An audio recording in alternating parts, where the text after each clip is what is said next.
నమస్కారం RR6 news కు స్వాగతం. జనసేన పార్టీ అధినేత డిప్యూటీ సీఎం శ్రీ పవన్ కళ్యాణ్ ఆధ్వర్యంలో పదవి బాధ్యత అనే కార్యక్రమాన్ని మంగళగిరి జనసేన పార్టీ ఆఫీసులో ఏర్పాటు చేయడం. ఈ కార్యక్రమానికి జనసేన పార్టీలో నామినేటెడ్ పదవులు అలంకరించిన జనసేన పార్టీ నాయకులను ఈ యొక్క సమావేశానికి ఆహ్వానించడం జరిగింది. ఈ కార్యక్రమంలో జనసేన పార్టీ మంత్రులు, ఎమ్మెల్యేలు, ఎంపీలు, ఎమ్మెల్సీలు పాల్గొన్నారు. ఈ కార్యక్రమానికి మనుబోలు మండల జనసేన పార్టీ తరపున మనుబోలు నీటి సంఘం నెంబర్ పనువాక మహేష్ పాల్గొనడం జరిగింది. అప్పట్లో మనకు అంత అవగాహన ఎందుకు రాష్ట్రం నుంచి వస్తుంటారు కదా, దానికని ఎందుకు వస్తున్నారు ఏంటని చూస్తే మనకి బంగ్లాదేశ్లో ఉండే వ్యక్తులందరినీ రోహింగ్యాలో గొడవలప్పుడు అందరూ తరివేస్తే, బర్మాలో కావచ్చు, అంటే మన నేబరింగ్ కంట్రీస్లో ఇంపాక్ట్ అక్కడ ఒక ఆ రేంజ్ ఆఫ్ ట్రీట్మెంట్ ఇవ్వగలిగే సత్తా ఉంది. ఎందుకంటే నాకు తన్ని ఇక్కడ తమ్ముడని చెప్పకూడదు నేను, కానీ ఇక్కడ పద్ధతి కాదు. ఆయన ఒక నాయకుడు, నేను కార్యకర్తని. కానీ కొంచెం దాన్ని దాడి చెప్తున్నాను. అతన్ని చిన్నప్పటి నుంచి చూశాను. భయం అంటే తనకు తెలియదు. భయం అంటే నేను కాలేజీ చదివేటప్పుడు మేము బస్ స్టాండ్కి వెళ్తే ఆడెవడో నన్ను ఎగతాళి చేస్తాను. నన్ను చూసుకోవాలి, నా మీద కామెంట్ చేస్తాను. నన్ను నిక్కరేసుకొని ఇంతే ఉన్నాడు కళ్యాణ్. వాళ్ళ దగ్గరికి వెళ్ళి ఏంటి మాట్లాడతారు కూర్చాను. ఎవరయ్యాను ఒక్కొక్క తారదేశం కాదు, వాడు భయపడ్డారు కళ్యాణ్. అంటే ఎంత వయసు ఉన్నాడు, నాకు ఎవరితో పోరాడుతున్నాను ఏం ఉండదు. కాదు తప్పు అనుకుంటే ఎవరినైనా సరే తెగేసి నరికేంత ధైర్యం ఉన్న వ్యక్తి. అయితే ఇంకా ఆయనకున్న పరిమితుల వల్ల ఆయన యొక్క పూర్తి శక్తి సామర్థ్యాలు మనం చూడలేదు. అలాగే జనసేన శక్తి సామర్థ్యాలు కూడా మనం ఇంకా చూడలేదు. ఎందుకంటే మీ అందరికీ సముద్రం గురించి ఐడియా ఉంది కదా. సముద్రంలో ఐస్ బర్గ్స్ అని ఉంటాయి. ఐస్ బర్గ్ దూరంగా చూస్తుంటే ఒక వాటర్ లెవెల్కి ఇంకెత్తుంటుంది కొంచెం.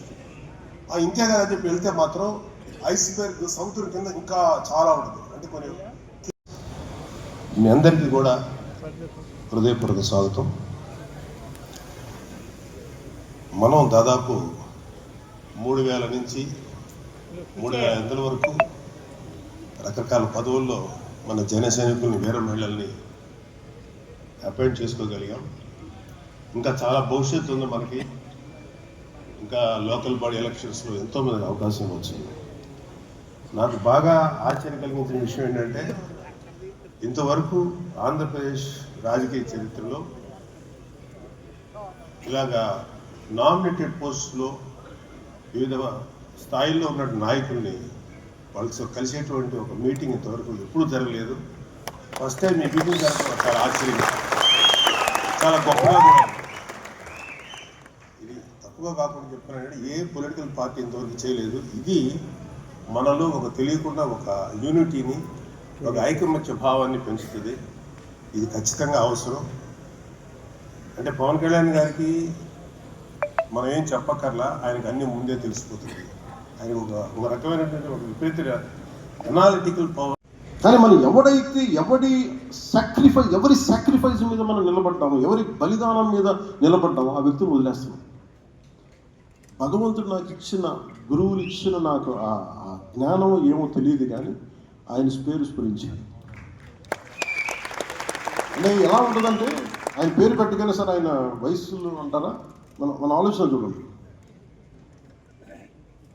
అంటే ఎంత దౌర్భాగ్య స్థితికి వెళ్ళిపోయామంటే, అంబేద్కర్ గారికి ఒక కులానికి పరిమితం చేసుకుంటే మనం ఏం చేయలేం. అంబేద్కర్ అందరూ వాడు లేదు, మావాడి మా దగ్గరే ఉంటాడంటే మనం ఏం చేయలేం దానికి. కానీ ఎవరు వద్దనుకున్నా లేదనుకున్నా అంబేద్కర్ గారికి గుండెల్లో ఉంటారు.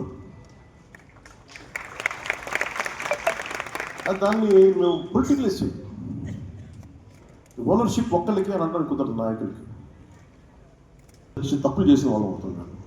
సో అందుకని ఇవన్నీ ఒక్కొక్కరు చేసుకుంటారు. నా ఉద్దేశంలో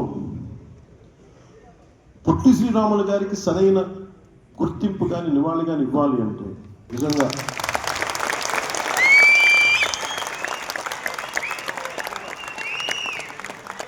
ఎందుకంటే అంటే భాషా ప్రయుక్త రాష్ట్రాలు తెచ్చినవాడు. ఒక చిన్నపాటి 2 మండలాలకు ఒక జిల్లాకు వచ్చే దానికి కాదు ఇంక పెద్ద పేరు పెట్టాలంటే ఒకసారి ఇలాంటి ప్రతిపాదన అంటే ఇది నా ఉద్దేశం. ఇది కుటుంబ ప్రభుత్వం కాబట్టి నా ఒకటి ఉద్దేశం పనిచేయదు. ఇక్కడ అందరికి చాలా మంది సమగ్ర కోట్ల మంది మనకు తెలియదు, కానీ బట్ నాకైతే కోరిక